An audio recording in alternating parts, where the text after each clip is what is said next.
Today, I'm going to show you how to enter an owner's draw in QuickBooks Online.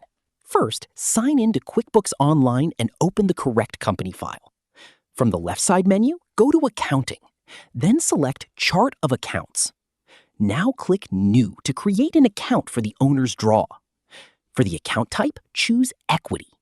Then choose the appropriate owner's equity detail type. Give the account a clear name, such as Owner's Draw. You can also add a short description explaining that the account is used to track owner withdrawals. Once everything looks correct, click Save. Now that the equity account is ready, click New or Create. Then select Check. Choose the owner as the payee. Next, select the business bank account the money is coming from. Enter the date and the amount of the withdrawal. In the Category section, choose the Owner's Draw equity account you just created. Add a memo if you want to include extra details about the withdrawal.